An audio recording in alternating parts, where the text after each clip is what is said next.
हनुमान दादा के चरणों में आया तो मुझे लगा क्या ये धीरेन्द्र शास्त्री अकेले ही पर्ची निकालेंगे कि मैं निकाल पाऊंगा। हमारे ब्याह में भले ही नहीं आप आई हो, पर उद्घाटन में अगर समय मिल जाए तो आप पहुंचे। माननीय प्रधानमंत्री जी अभी जब माताजी को मिल रहे थे तो हमारी माताजी से कह रहे थे हम तुम्हारी माताजी पर्ची खोल रहे हैं। तो माताजी से बोले अब तुम्हारे मन में ये चल रहा है कि ब्याह हो जाए। उस वक्त तो हम नहीं कह पाए, तो हम कहेंगे हमारी बारात में आप भले ना। उन्होंने कहा है कि इसके उद्घाटन के लिए मैं आऊं, दूसरा कहा है कि उनकी बारात में मैं आऊं। मैं आज सार्वजनिक रूप से वादा करता हूं दोनों काम कर दूंगा।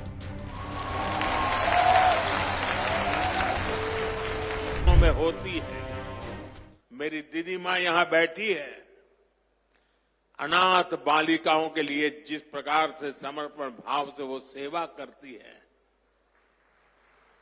अपना जीवन बेटियों के लिए उन्होंने समर्पित कर दिया।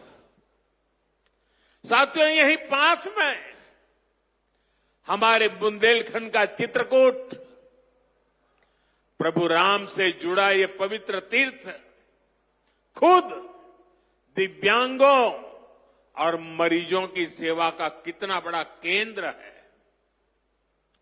मुझे खुशी है इस गौरवशाली परंपरा में बागेश्वर धाम के रूप में एक और नया अध्याय जुड़ने जा रहा है।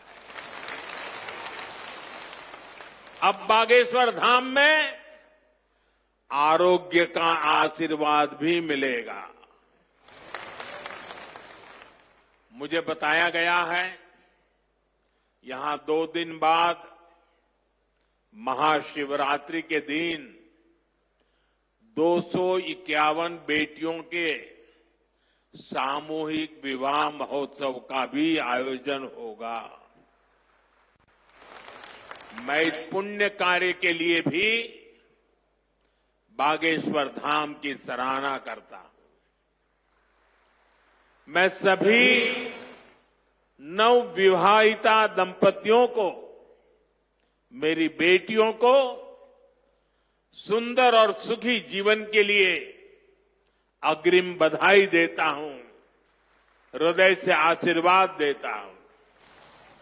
साथियों, हमारे शास्त्रों में कहा गया है शरीर माध्यम खलु धर्म साधनम, अर्थात हमारा शरीर, हमारा स्वास्थ्य ही हमारे धर्म, हमारे सुख और हमारी सफलता का सबसे बड़ा साधन है।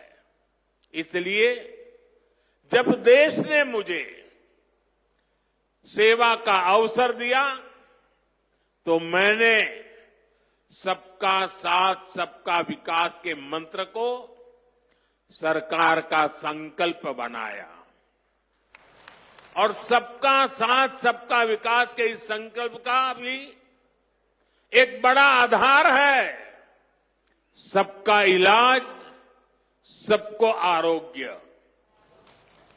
इस विजन को पूरा करने के लिए हम अलग अलग स्तर पर फोकस कर रहे हैं।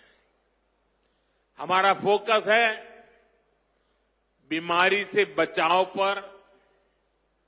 आप मुझे बताइए, यहां स्वच्छ भारत अभियान के तहत टॉयलेट, शौचालय हर गांव में बने हैं कि नहीं बने हैं? इससे आपकी मदद हुई कि नहीं हुई? आपको पता है शौचालय बनने से एक और फायदा हुआ है। शौचालय बने हैं तो गंदगी से होने वाली बीमारियां भी कम हुई है।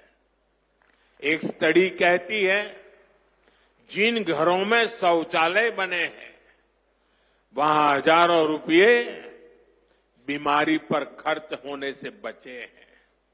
साथियों, 2014 में हमारी सरकार आने से पहले हालात ये थी कि देश में गरीब जितना बीमारी से नहीं डरता था, उससे ज्यादा डर उसे इलाज के खर्च से लगता था। अगर परिवार में कोई एक व्यक्ति भी गंभीर बीमारी का शिकार हो जाए तो पूरा परिवार संकट में आ जाता था। मैं भी आप सबकी तरह गरीब परिवार से निकला हूं। मैंने भी इन तकलीफों को देखा है और इसलिए मैंने संकल्प किया है, मैं इलाज का खर्च कम करूंगा और आपकी जेब में ज्यादा से ज्यादा पैसे बचाऊंगा। मैं आपको बार बार हमारी सरकार की कुछ कल्याणकारी योजनाओं की जानकारी देता रहता हूं, ताकि एक भी जरूरतमंद योजनाओं से छूटे नहीं। इसलिए मैं कई जरूरी बातें आज फिर यहां दोहरा रहा हूं और मैं आशा करता हूं आप इसे याद भी रखेंगे और अपने परिचितों को जरा बताएंगे भी। बताएंगे ना? पक्का बताएंगे? ये भी सेवा का ही काम है। इलाज के खर्च का बोझ कम होना चाहिए कि नहीं होना चाहिए?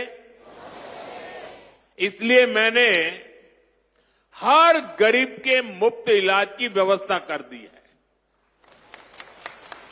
5 लाख तक का इलाज बिना किसी खर्च के किसी बेटे को अपने मां बाप के इलाज के लिए 5 लाख रुपए तक खर्च नहीं करना पड़ेगा।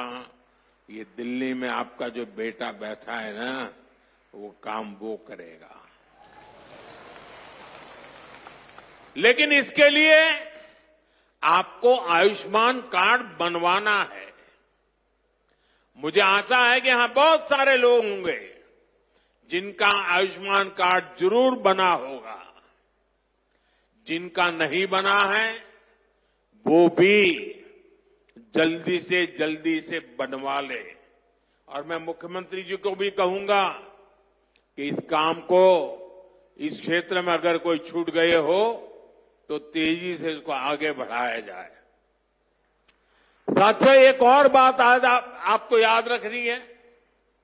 अब गरीब, अमीर, मध्यम वर्ग, कोई भी परिवार हो, परिवार में 70 साल से अधिक उम्र के सभी बुजुर्गों के लिए भी मुफ्त इलाज के लिए आयुष्मान कार्ड बन रहे हैं। ये कार्ड भी ऑनलाइन ही बन जाएंगे।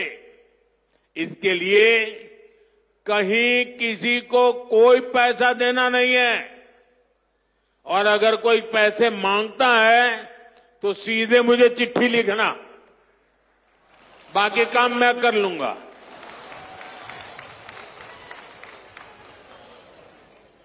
अगर कोई पैसा मांगता है तो क्या करेंगे आप? लिखेंगे? मैं इन संत महात्माओं को भी कहता हूं कि आप भी जरा आयुष्मान कार्ड का प्रबंध कर दीजिए, ताकि आपको कभी बीमारी में मुझे सेवा करने का मौका मिले। आपको तो बीमारी आने वाली नहीं है, लेकिन अगर कहीं आ जाए तो। भाइयों बहनों, कई बार इलाज के लिए अस्पताल में भर्ती होने की जरूरत नहीं पड़ती है। डॉक्टर की लिखी दवाई घर पर ही खानी पड़ती है। ऐसे में मेडिकल स्टोर से सस्ती दवाई मिले, मैंने इसका भी इंतजाम किया है। इस खर्च को कम करने के लिए देश में 14,000 से ज्यादा जन औषधि केंद्र खोले गए हैं। और ये जन औषधि केंद्र ऐसे हैं कि जो दवाई बाजार में 100 रुपये में मिलती है, जन औषधि केंद्र में वही दवाई सिर्फ 15, 20, 25 रुपये में मिल जाती है।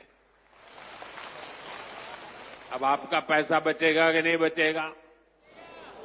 तो आपको जन औषधि केंद्र से दवाई लेनी चाहिए कि नहीं लेनी चाहिए? साथियों, बुंदेलखंड की इस महान धरती को विकास की नई ऊंचाई पर पहुंचाने के लिए डबल इंजन की सरकार दिन रात मेहनत कर रही है।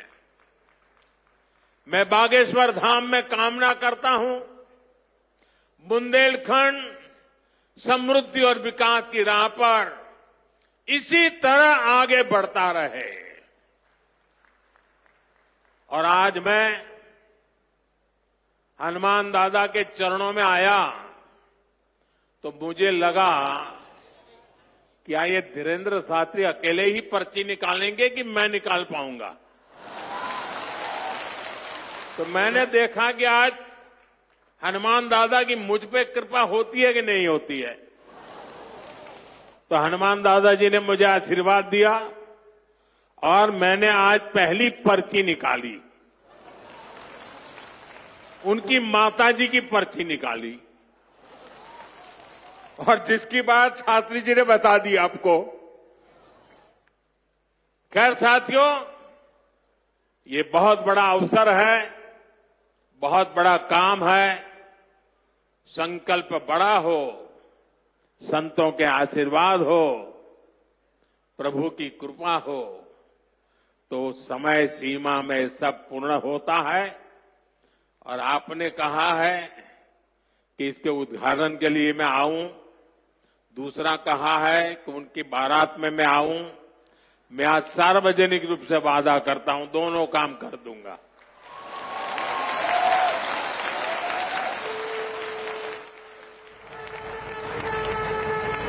आप सभी को एक बार फिर मेरी बहुत बहुत शुभकामनाएं, बहुत बहुत धन्यवाद। हर हर महादेव।